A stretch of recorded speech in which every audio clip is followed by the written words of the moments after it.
railway engines. Edward's day out. Once upon a time, there was a little engine called Edward. He lived in a shed with 5 other engines. They were all bigger than Edward and boasted about it. They said, "The driver won't choose you again. He wants big, strong engines like us." Edward hadn't been out for a long time, and he began to feel sad. Just then, the driver and fireman came along to start work. The driver looked at Edward. "Why are you sad?" he asked. "Would you like to come out today?" "Yes, please," said Edward. So the fireman lit the fire and made a nice lot of steam. Then the driver pulled the lever, and Edward puffed away. "Beep, beep," he whistled. "Look at me now." The others were very cross at being left behind. Away went Edward to get some coaches. "Be careful, Edward," said the coaches. "Don't bump and bang us like the other engines do." So Edward came up to the coaches very, very gently, and the shunter fastened the coupling. "Thank you, Edward," said the coaches. "That was kind. We're glad you're taking us today." Then they went to the station where the people were waiting. "Beep, beep," whistled Edward. "Get in quickly, please." So the people got in quickly, and Edward waited happily for the guard to blow his whistle and wave his green flag. He waited and waited.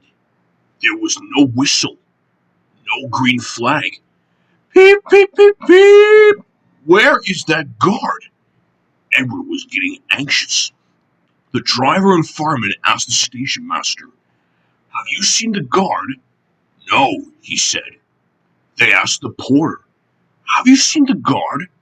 "Yes, last night," said the porter. Edward began to get cross. "Are we ever going to start?" he said. Just then a little boy shouted, "Here he comes!"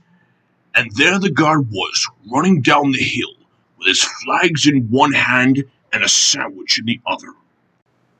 He ran onto the platform, blew his whistle, and jumped into his van. Edward puffed off.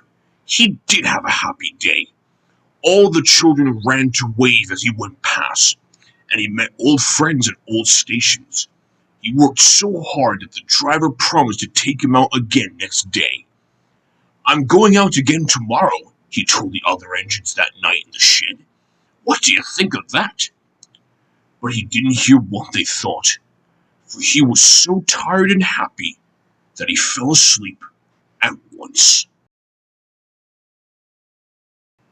Edward and Gordon. One of the engines in Edward's shed was called Gordon. He was very big and very proud. "You watch me this afternoon, little Edward," he boasted, "as I rush through with the express. That will be a splendid sight for you." Just then his driver pulled the lever. "Goodbye, little Edward," said Gordon as he puffed away. "Look out for me this afternoon."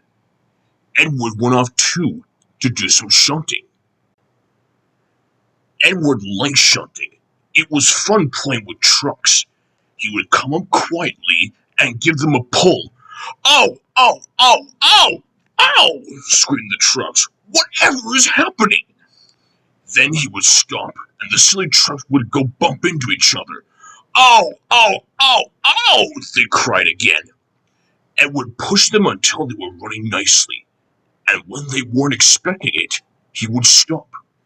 One of them would be sure to run onto another line. Edward played until there were no more trucks. Then he stopped to rest. Presently he heard a whistle. Gordon came puffing along, very slowly and very crossly. Instead of nice shining coaches, he was pulling a lot of very dirty coal trucks. "A goods train, a goods train, a goods train," he grumbled. The shame of it! The shame of it! The shame of it! He went slowly through with the trucks clattering and banging behind him. Edward laughed and went to find some more trucks. Soon afterwards, a porter came and spoke to his driver. "Gordon can't get up the hill. Would you take Edward and push him, please?" They found Gordon halfway up the hill and very cross. His driver and fireman were talking to him severely. "You're not trying," they told him.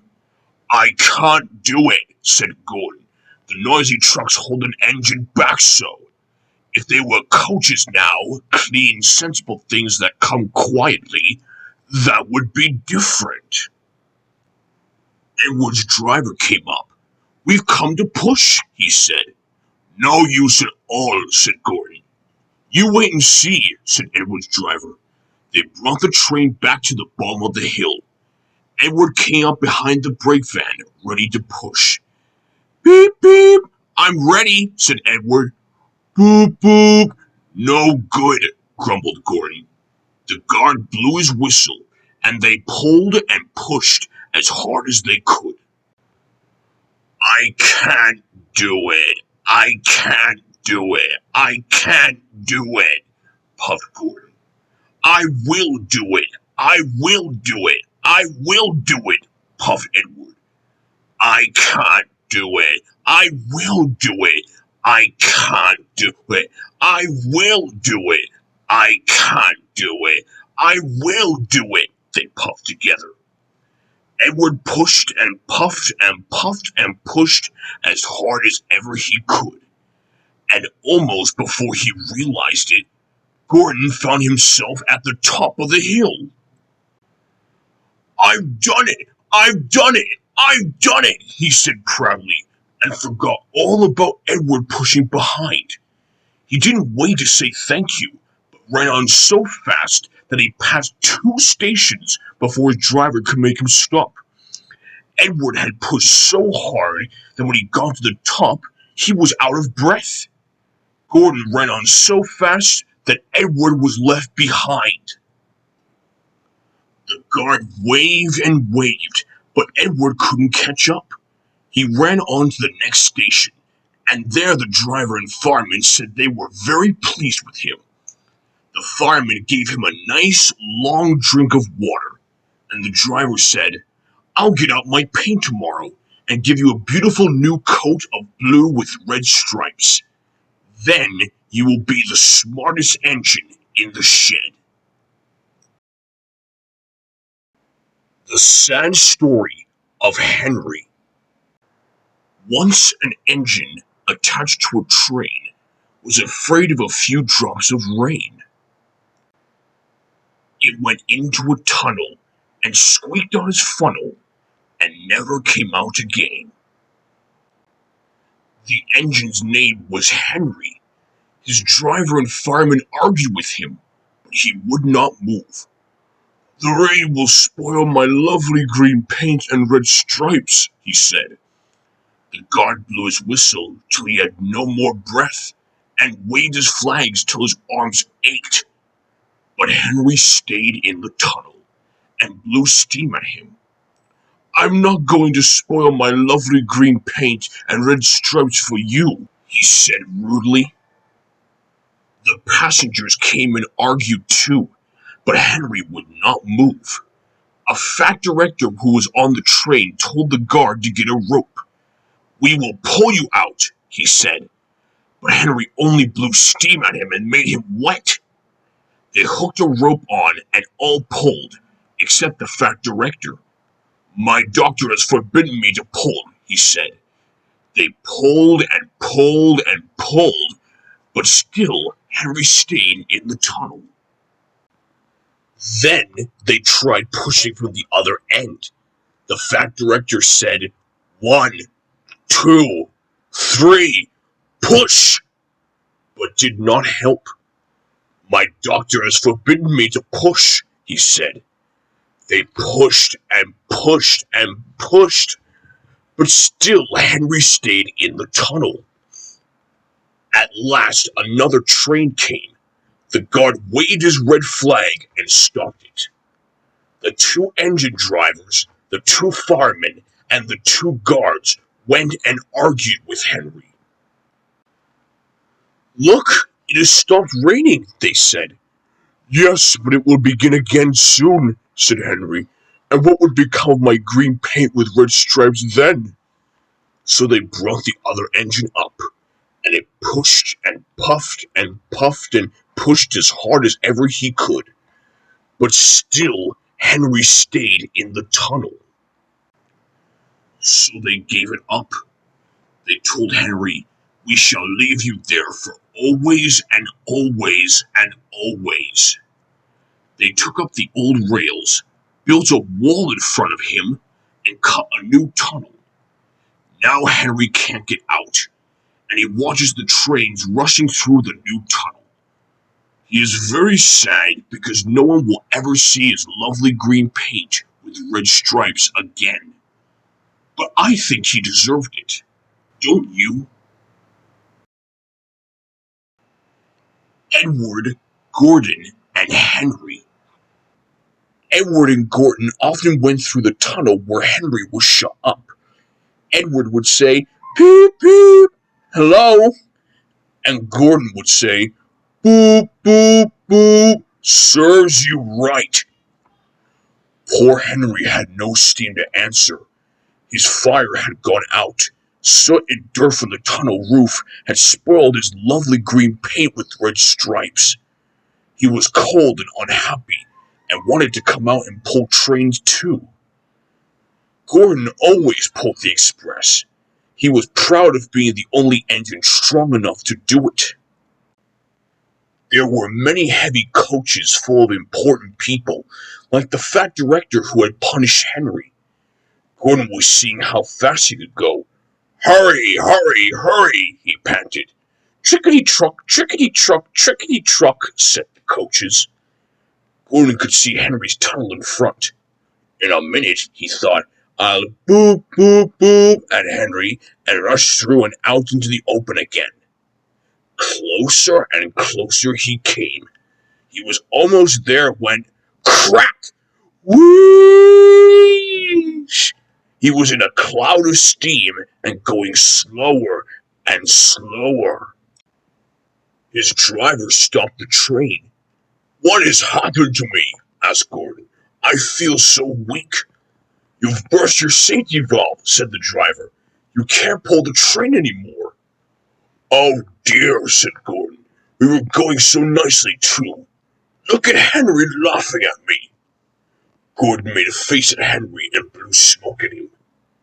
Everybody got out and came to see Gordon. Said the fat director. "I never liked these big engines, always going wrong. Send for another engine at once." While the guard went to find one, they uncoupled Gordon and ran him onto a siding out of the way. The only engine left in the shed was Edward. "I'll come and try," he said. Gordon soon heard him coming. "That's no use," he said. "Edward can't pull the train." Edward puffed and pulled and pulled and puffed, but he couldn't pull the heavy coaches. "I told you so," said Gordon brutally. "Why not let Henry try?" "Yes," said the fat director, "I will." "Will you help pull this train, Henry?" he asked. "Yes," said Henry at once. So Gordon's driver and fireman lit his fire. Some bricklayers broke down the wall and put back the rails. And when he had steamed up, Henry puffed out. He was dirty. His boiler was black, and he was covered with cobwebs. "Oh, I'm so stiff. I'm so stiff," he groaned. "You better have a run to ease your joints and find the turntable," said the fat director kindly. Henry came back feeling better, and they put him in front. "Beep, beep," said Edward. "I'm ready." "Beep, beep, beep," said Henry. "So am I." "Pull hard, pull hard, pull hard," puffed Edward. "We'll do it, we'll do it, we'll do it, puffed Henry. Pull hard, we'll do it. Pull hard, we'll do it. Pull hard, we'll do it, they puffed together. The heavy coaches jerked and began to move, slowly at first, then faster and faster. We've done it together, we've done it together, we've done it together, said Edward and Henry. You've done it, hooray! You've done it, hooray! You've done it, hooray! Sang the coaches. All the passengers were excited, and the fat director leaned out the window to wave at Edward and Henry. But the train was going so fast that its hat blew off into a field where a goat ate it for its tea. They never stopped till they came to the big station at the end of the line. The passengers all got out and said, "Thank you," and the fat director promised Henry a new coat of paint. "Would you like blue and red?" "Yes, please," said Henry. "Then I'll be like Edward." Edward and Henry went in quietly, and on their way they held Gordon back to the shed. All three engines are now great friends. Wasn't Henry pleased when he had his new coat? He's very proud of it, as all good engines are. But he doesn't mind the rain now, because he knows that the best way to keep his paint nice is not to run into tunnels, but to ask his driver to rub him down when the day's work